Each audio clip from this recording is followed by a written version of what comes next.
ஆயிடி பிள்ளைங்களா, ஒருத்தைய குறை சொல்லலாம், ஒரு அளவு சொல்லணும். காலையில முடியலன்னு சொல்லி கிடக்குற கடையை பார்த்தீங்களா எப்படி கிடக்குறேன்.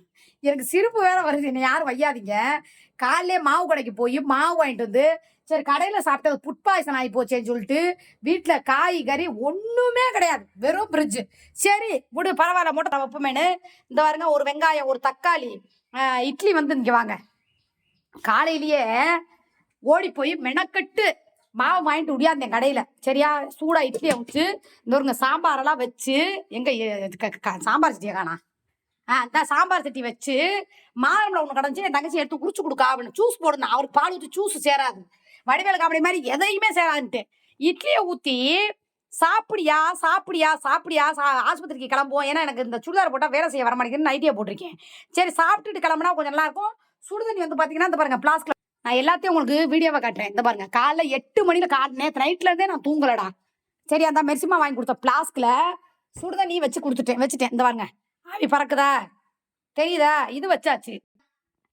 இட்லியை செஞ்சு கொடுத்துட்டு சாப்பிடுங்கிறேன். ஒரு தொட்டு மாதுளம்பழத்தை தின்னுபிட்டு இங்க கிளம்புறியா இல்லையாப்ப? என்ன சொல்றேன், இட்லியை தின்னா திருப்பி உள்ள இறங்கின சோறுக்கு பின்னால போயிரும்.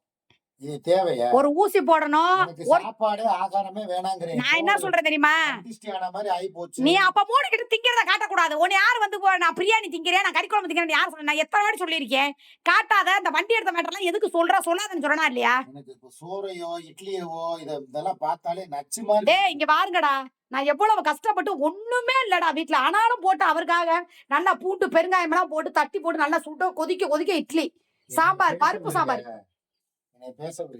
பேசு. எனக்கு இனிமே ஒன்லி வந்து ஃபுட் வந்து வேணாம். எதுக்கு? பழங்கள் மாத்திரம் கொடு. சரி, வாழைப்பழம் மாதுளம்பழம் ஆப்பிள் இதெல்லாம் ஜூஸ் போட்டு கொடு. இதுதான் இனிமே ஆகாரம் ஒரு வாரத்துக்கு. மத்தியானத்துக்கு வேணா கொஞ்சோண்டு சுடுகஞ்சியும் துவையலும் வை, ரச உறவு வச்சு தரேன், துவையல் வச்சு தரேன், கஞ்சி சோறு தரேன். பார்த்தாலே காரமே எனக்கு வேணாம். எனக்கு சாப்பிட்டு அப்படியே வயிறெல்லாம் புண்ணா கிடக்கு. இப்ப நான் என்ன சொல்றேன்னு கேளு. சொல்லு. மாதுளம்பழம் உரிச்சு கொடுத்தேன், சாப்பிட்டு இல்ல. கிளம்பு, இந்த இட்லி ரெண்டு தின்னு ஊசி போடணும்னா உடம்புல தெம்பு வேணும். ஊசி போட வேணாம்ப்பா, குளுக்கோஸ் ஏத்தி விட சொல்லு. ஊசி குளுக்கோஸ் எல்லாம் போட்டுட்டு தான் எல்லாம் ஸ்கேன் பண்ணிட்டு தான் வர போறேன். நாலு இட்லியை போட்டு வயித்துக்குள்ள போடு. இட்லியை திங்கணும், தெம்பு வேணாமா? ஊசி குத்துறேன். பார்த்தாலே இப்ப வாந்தி வர்ற மாதிரியே. நான் ஊட்டி விடவா? ஊட்டி விட்டானாப்புல வாந்தி வராத. சரி நான் பேசிக்கிட்டே ஊட்டி விடுறேன் 2 வாயி. ஒண்ணுமே வேணாம். சரி ஒரு 2 இட்லி தின்னு, ரொம்ப வேண்டாம். பசிக்குது, ஆனா எனக்கு சாப்பிட முடியல. 4 இட்லி இருக்கியா, நீ 2 தின்னு நான் 2 திங்கிறேன். வா பேசிக்கிட்டே 2 ஆளுக்கு 2. சரி எந்திரிச்சு உட்காரு, படுத்துக்கிட்டே தான் இருக்கா, எந்திரிச்சு உட்காரு. எந்திரி. நல்லா மாதுளம்பழத்தை தின்னு தானே சும்மா உரிச்சு கொடுத்தேன். தின்னு போட்டு தட்டை தூக்கி தேடுறாங்க. அப்படியே கண்ணு வைக்கல, சும்மா பேருக்கு தின்னுட்டு நான் அதனாலதான் உரிச்சு கொடுக்காம இருந்தேன். சரி இட்லி திம்பேன்னு. இப்ப ஆறி போயிருக்கும், மழை நேரம். எங்க பாரு மானமெல்லாம் மோடமா கிடக்குது. ஒரே வார்த்தை சொல்லவா, எனக்கு இந்த இட்லியை கண்ணு முன்னாலே காட்டாத, எடுத்துட்டு அங்கிட்டு போப்பா. சரி டப்பா வச்சு ஆஸ்பத்திரி கொண்டு வரவா, அங்க வச்சு சாப்பிடுறியா? ஆஸ்பத்திரியில வச்சு இட்லி திம்பானே. ஏன் அப்புறம் என்ன, ஏன் இப்ப முடியாதவங்க எல்லாம் டப்பா பெரிய ஆஸ்பத்திரியில உங்க அம்மா வந்து பண்ற மாதிரியே பண்ணுவாங்க. யோ ஒரு டப்பால ஆஸ்பத்திரியில உட்கார்ந்தலாம் திங்கிறதெல்லாம். நான் ஒண்ணு சொல்லவா, டாக்டர் என்ன சொல்லுவாரு, இரு ஒரு ஊசி போடணும்னா கூட என்ன சொல்லுவாரு, என்னப்பா என்ன சாப்பிட்டீங்க காலைன்னு கேட்டுட்டு தான் ஊசியே போடுவாங்க, மாத்திரையை கொடுப்பாங்க. அது தெரியுமா? மாதுளம்பழம் சாப்பிட்டேன்னு சொல்லு. மாதுளம்பழம் சாப்பிட்டேன்னு சொன்னாலும் ஊசி குத்த மாட்டாங்க. 2 இட்லி சாப்பிட்டாதான் அந்த உடம்புக்கு தெம்பு. ஆஸ்பத்திரிக்கு வர்றவங்க எல்லாம் பழங்கள் தான் வாங்கிட்டு வருவாங்க. சரி பாக்குறதுக்கு.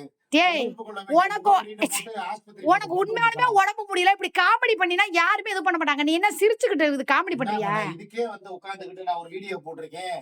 இது வந்து பண வசூல் வேட்டைன்னு போட்டு வச்சிருக்கேன். அததான் நான் தான் சொல்றேன்ல, நீ உடம்பு முடியாத கூட நீ காமெடியா பண்ணி பூரா கண்டென்ட் சொல்லிட்டு போயிருவாங்கன்னு சொல்லிட்டு. உண்மையாலுமே சத்தியமா சொல்றேன், அவருக்கு முடியல. நைட்ல இருந்து நான் தான் 2 மணிக்கு தூங்குனேன். இந்த பாருங்க காலையில கிளம்பி துணி அவுத்து போட்டுச்சிருக்கேனா, போய் மாவு வாங்கிட்டு இவருக்கு செஞ்சு கொடுத்துட்டு, ஏன்னா காலைல போனா சாப்பிடாம இருக்கக்கூடாது, மயக்கம் வந்துடும். நானும் போய் சாப்பிடும். எனக்கு இந்த பாருங்க நேத்து எனக்கு சரியான வைத்த வலி, முந்தா நாள் வைத்த வலி. சரி இப்ப நாம எனக்கு அந்த நானும் பாதி தின்னு தான் கொஞ்சம் சூடு வச்சேன். ஏய் உனக்கு வச்சது கொஞ்சம் உண்டு, நான் திங்கும் போதே சொல்றேன் வயிறு எரியுது திங்காதங்கிறேன். எனக்கு வலிக்காத, சொல்லுங்க பாப்பா. என்னது நல்லா வந்துரும் உனக்கு போய் உரிச்சு கொடுத்த பாரு. சரி பாலை ஊத்தி ஜூஸ் போட்டா சேராதேன்னு சொல்லிவிட்டு உனக்கு வைத்தியம் பாக்குறதுக்குள்ள நான் பேசண்ட் ஆயிடுவேன் போல இருக்கு. நீ எந்திரி 2 இட்லியை திருப்பிட்டு கிளம்பு. இது என்ன அது வாயு மாத்திரை போட்டினா பின்னாடி போகும். அது சுடுக்கண்ணா வையி. என்னத்த படுக்கலாம் வேணாம், நீ எந்திரி போல ஆஸ்பத்திரிக்கு. நான் விட்டாவே மாட்டேன், இன்னைக்கு கிளம்பு. நான் நீ அடுத்து ஃபோன் பண்ண போறேன். உன் டோமருக்கு, எடுத்துட்டு அங்கிட்டு போப்பா. மெர்சிமாவுக்கு, உன் தங்கச்சி எல்லாரையும் வர சொல்ல போறேன். உன்னை குட்டு கட்டா தூக்கிட்டு போய் ஆஸ்பத்திரியில படுக்க வச்சு ஸ்கேன் பண்ணி நீ ஊசி வர போட்டு சொல்ற குளுக்கோஸ். என்னமோ அதுக்கு வர சொல்ற மாதிரி தெரியலையே. நீ முடியாதுக்கு வர வா நான் வரமாட்டேங்கிறேன். பானை கட்டியாச்சு, ரெடியா இருக்காரு, வாங்க தூக்கிட்டு போலாங்கிற மாதிரிலாம் கூப்பிடுறேன். ஆஸ்பத்திரிக்கு நான் நார்மலா கூப்பிடுறேன். வர்றியா? நான் எல்லாரையும் வர சொல்லி உன்னை குட்டு கட்டா மாப்பிள்ளையோட தூக்கிட்டு போய் ஆஸ்பத்திரியில போய் இது பண்ணவா? எனக்கு தூக்கம் வருது. எதுக்கு? இங்க காமெடி பண்ணாத. அப்புறம் நாம வந்து அடிக்க கூடாதுன்னு இருக்கேன். அப்புறம் அடிச்சு இழுத்துட்டு போற மாதிரி வச்சிடாத. காலம் காத்தால என்ன பண்ண சொல்ற? நீ சாப்பிடு. 2 இட்லி தின்னு. எனக்கு இட்லியே வேணாம், சும்மா கூட வர்றேன். சரி வா, நான் டப்பால ஊத்தி நான் தனியா எடுத்துக்கிறேன். இதுல ஏத்தி விடு. சரி அப்படி வச்சுக்கிட்டு தான் நான் வந்து சாயங்காலமே லைவ்ல வர முடியாதுன்னு சொல்லிடுறேன் எல்லார்ட்டையும். சரி. என்ன பண்ணணும் சொல்லு. லைவா? ஆ, லைவ் எல்லாம் நீ போட வேண்டாம். சரியா? பேசாம நீ படுத்துக்க.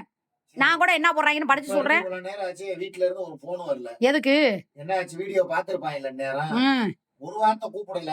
அது ஒரு வார்த்தை கூப்பிடுறாங்களா 2 வார்த்தை கூப்பிடுறாங்க? பண்ணல. யாரு? ஒருவேளை இணைய விளையாட்டுக்கு நினைச்சுக்கிட்டாங்க. நீ பண்றது பூராமே எல்லாரும் காமெடி தான் நினைக்கிறாங்க. நீ பண்றது எல்லாமே உனக்கே போட்டு வச்சிருக்காங்க. என்னது? நீ வந்து உருட்டுறவன். இப்ப உண்மையிலேயே உனக்கு உடம்பு சரியில்லைனாலும் எவனும் உன்னை நம்ப மாட்டாங்க. நான் தான் சொல்லணும். நான் சொன்னா தான் நம்புவாங்க. ஆ. கமெண்ட்ல போட்டுக்கிட்டு இருக்காங்க. யோ எந்திரியா, ஆஸ்பத்திரியில போய் இது பண்ணாதான் ஏன் நம்புவாங்க கொஞ்ச நாள். வாயா சும்மா அங்கிட்டு. இந்த நீ சாப்பிட்ற அளவுக்கு சாப்பிட்டுட்டு வை, நான் சாப்பிட்டுக்கிறேன். பா ஆறி போச்சு உடியா. கொதிக்க கொதிக்க கொடுத்தே வா. உண்டாப்பா, இங்கேயே உட்காந்து சாப்பிடுறேன். சரி டேபிள் எடுத்துட்டு வரவா? ஐயோ, இத பார்த்தாலே கடுப்பா வருது. யோ வீட்டுல வச்ச சாம்பார் நேத்தால நல்லா வக்கன வக்கனையா போட்டு தள்ளுன. நேத்து சாப்பிட்டேன். 10 நிமிஷத்துல போட்டு என்ன போட இது வீட்டுல வச்சு உனக்கு நான் அழகா செஞ்சு கொடுக்க. புட்டு புளிக்கவே இல்ல. எது? மாவு காலையில தான் ஆட்டி இருப்பாங்க. உனக்கு புளிக்கிற வர புளிக்கணுமாக்கும். ஒரு இட்லி போதும். 2 இட்லியா தின்னு. நீ சொன்னதுக்காக ஒண்ணே ஒண்ணு. 2 சாப்பிடு. ஊசி குத்தணும், தெம்பு வேணும். பிடிக்காத மாவுப்பா, திங்க முடியலப்பா. இட்லி சாப்பிட்டா இருக்குல்ல, சாம்பாரை தொட்டுக்கிட்டு தின்னு. உனக்கு காலையில கடல மாவு கலக்காம பருப்பு போட்டு நல்லா உனக்கு பிடிச்ச மாதிரி சாம்பார் வச்சு கொடுத்தா எத்தனை சவுடால பேசுற. இதே நல்லா வந்து பட்டுரும். நல்லா முட்டையும் எல்லாம் வாங்கி தரவா? திக்கிறியா பிரியாணி? சாம்பாரை கட்டா உனக்கு கசக்குது தொண்டை. குடல் குழம்பு வச்சியா? ஆ? குடல் குழம்பு. உன் குடல்ல தான் உருவி குழம்பு வைக்கணும். வா மத்தியானத்துக்கு. மத்தியானத்துக்கு கஞ்சி போட்டு வச்சு தரேன். 4 பூண்டு, 2 வெந்தயம், 2 சீரகம் போட்டு துவையில தர்றேன். இல்லைன்னா அசினாம்பளை கிட்ட போட்டு பிரண்ட துவையில வாங்கிட்டு வருவோம், கொண்டு வந்து கொடுத்துரும். அது உரப்பு திங்க கூடாது. எது அதுல உரப்பு இல்ல, அது வெறும் பிரண்டை. ஆட்டுக்கால் ஒரு 4 வாங்கிட்டு வா. ஆ? சூப்பு வச்சு உன் காடு இருக்காது பாத்துக்கா. வாயை மூடிக்கிட்டு சாப்பிடு. மிளகு கீரகம் போட்டு கொடுப்பா. அந்த பிள்ளைகிட்ட சொன்னா அந்த உடனே கொடுத்து விட்றாங்க. கிட்ட வந்து கூட எங்கடா இருக்குன்னு சொல்லி கூட அப்படி துவையில வாங்கி தரேன், கஞ்சிக்கு தொட்டுக்கிட்டு குடி. இன்னைக்கு மத்தியானம் வெறும் கஞ்சி தான் நம்ம 2 பேத்துக்குமே. நீ ஒரு வாரத்துக்கு கவுச்சி கிடையாது. சரியா? தின்னு இன்னொன்னு தின்று. போதும். ஆஹா. புட்டு புட்டு சாப்பிடு, மெதுவா சாப்பிடு. வேணாப்பா. நல்லா பூண்டு பொறுக்கே 2 நிமிஷத்துல நல்லா ஏப்பம் வந்து செரிச்சுக்கும். ஓ, திங்க முடியலனாலும் ஏப்ப உயிரை ஒண்ணு தின்னு ஒண்ணு தின்னு. செம்பு இல்லாம எப்படி சாப்பிட முடியும்? சரி அதுல பாதி தின்னு. பாதி சாப்பிடு. நல்லா பரட்டி சாப்பிடு. நான் பேச்சுவாக்கில் ஊத்துன சாம்பாரை பூரா காலி பண்ணிட்டியா ஒரு இட்லிக்கு? நான் தான் சொல்றேன்ல, வாங்கி நான் 5 நிமிஷத்துல நான் சமைச்சு தரேன்னு தான் சொல்றேன். இப்ப என்ன நீயா போய் வாங்கிட்டு வந்த? குடுக்குன்னு நல்ல வேலை மாவு கடை இருக்கா இல்லையான்னு பயந்துக்கிட்டே போனேன். அவன் திறந்து கரெக்டாக அந்த ஒரு பாக்கெட் தான் இருந்துச்சு. 4 இட்லியை நம்ம வீட்டில் தின்னாலும் நறுக்குன்னு சாப்பிடணும். போய் 350 ரூபாய்க்கு வாங்கினேன். இப்போ எவ்வளோ ரூபா செலவு? 50 ரூபா வீட்டுக்குள்ள கிடந்தது. போனது பெருசு இல்ல. ஆ, இப்ப போய் 3500 ரூபாய் செலவு பண்ண வேண்டியதா இருக்கு. அது ஓன் தப்பு. அவர் டாக்டர் அந்த டெஸ்ட் இந்த டெஸ்ட் பாரு. அதை நான் பாத்துக்கிறேன், நான் பேசிக்கிறேன். நீ வா, பயப்படாத. ஒரு மனுஷனுக்கு மனநோயே வந்து டாக்டர் இதை சொல்லுவாரோ அதை சொல்லுவாரோ கண்டிஷன் போடுவாரோங்கிறது தான். அவங்க இல்லைன்னா நமக்கு எதுவுமே இல்லை. சின்னதுலேயே பார்த்தாதான் அவர் சொல்றதை நம்ம கேட்டு ஒழுங்கா இது பண்ண முடியும். புட்டு நல்லா சாம்பார் பரட்டி சாப்பிடு. பூண்டு சீரம்லாம் போட்டிருக்கேன். இனிமே நீ கடை பக்கத்தை எட்டி பார்க்க கூடாது. அவ்வளவுதான் சொல்லிட்டேன். இப்படி பழைய கஞ்சியா இருந்தா கூட தாளிச்சு தரேன். கடை பக்கம்னா ஒயின் ஷாப் பக்கம் தான் முதல்ல எட்டி பார்க்க கூடாது. அதை நீ போகாத. நான் மத்த கடை ஹோட்டல் கட்டெல்லாம் கூட நான் போவேன். வாய் மட்டும் குறைதான் பாரு. வாயிலே குத்தணும் உடையலாம்.